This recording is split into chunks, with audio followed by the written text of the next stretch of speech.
السلام علیکم بچوں، آج کے سبق میں ہم عیدین کی نماز کے بارے میں پڑھیں گے۔ مسلمان سال میں خوشی کے دو تہوار مناتے ہیں، ایک کو عید الفطر اور دوسرے کو عید الاضحیٰ کہتے ہیں۔ یہ دونوں بڑی خوشی کے دن ہیں۔ عید کے دن غسل کر کے اچھے اور پاک صاف کپڑے پہننے چاہیے، دوستوں سے مصافحہ کرنا اور گلے ملنا چاہیے۔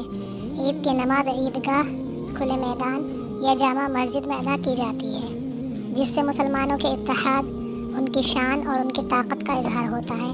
رمضان المبارک کے روزے رکھنے سے مسلمانوں میں صبر و قناعت اور غریبوں کی مدد کا جذبہ ابھرتا ہے۔ اس کا شکرانہ ادا کرنے کے لیے ماہ شوال کی پہلی تاریخ کو ہم جو عید مناتے ہیں اسے عید الفطر کہتے ہیں۔ عید الاضحیٰ کو بقرعید بھی کہا جاتا ہے۔ اس میں جانوروں کی قربانی کی جاتی ہے۔ یہ حضرت ابراہیم خلیل اللہ علیہ السلام کی سنت ہے۔ مسلمان اس قربانی کے ذریعے سے اللہ تعالیٰ کی راہ میں اپنی جان و مال قربان کرنے کا عہد کرتے ہیں۔ یہ عید 10 ذو الحجہ کو منائی جاتی ہے۔ ان دونوں عیدوں میں دو رکعت نماز پڑھی جاتی ہے اور ہر نماز کے بعد دو خطبے پڑھے جاتے ہیں، جن کا سننا ضروری ہے۔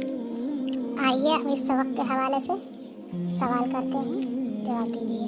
مسلمانوں کے دو تہوار کون سے ہیں؟ عید الفطر کیوں منائی جاتی ہے؟ عید الاضحیٰ کا مقصد کیا ہے؟ دونوں عیدوں میں کتنی رکعات نماز ادا کی جاتی ہے اور کتنے خطبے پڑھے جاتے ہیں؟